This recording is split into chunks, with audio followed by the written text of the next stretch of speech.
हुआ है और जिसके कारण गवर्नमेंट चेंज हुई है। गवर्नमेंट चेंज कभी कभी आपके लिए एडवर्स हो सकती है, कभी कभी आपके लिए बेटर भी हो सकती है, और इस केस में हमें we should wait and watch and see how it goes.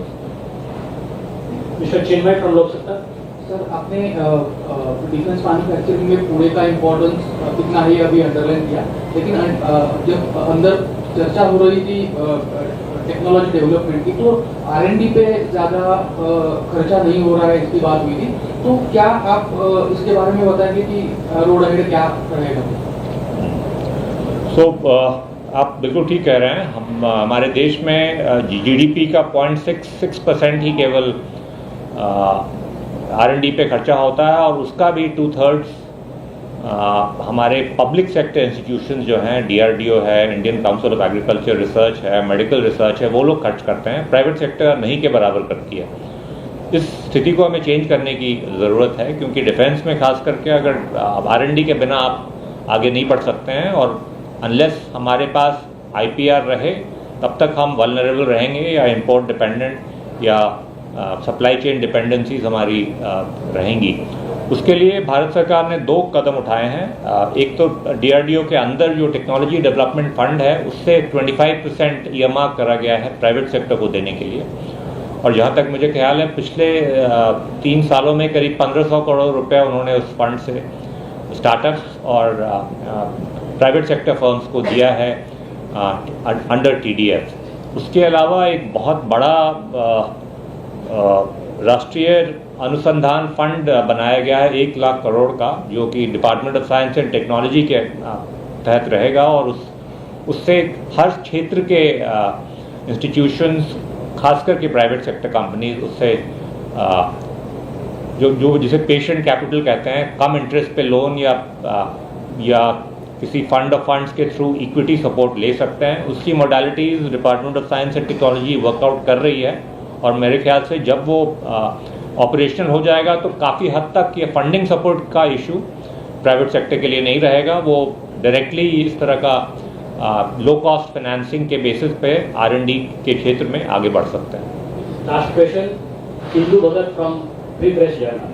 Hello sir, so my question is, what mechanisms are being created to integrate battlefield experience from the soldiers into R&D cycle? Yeah, so I think maybe the Southern Army Commander should answer that question because they are in the field.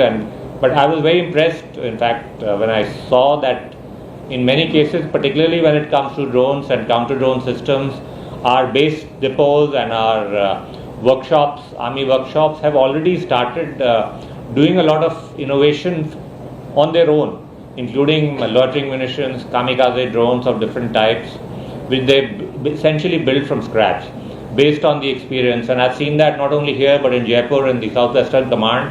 A lot of these systems, drones and counter-drone systems, at a fraction of the cost that the private sector it normally offers us for. And plus, of course, they have the advantage of knowing what is required in terms of hardening of the equipment, in terms of creating survivability, etc.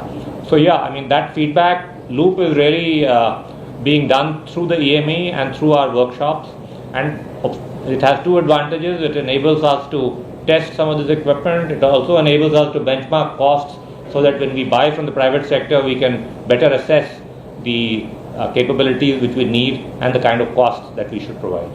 So okay, just ask. Sir, मेरा सवाल sir defence budget को लेकर है। Operation सिंदूर के बारे में काफी कुछ चर्चा हो रही है, तो डिफेंस बजट बढ़ाने के प्लान।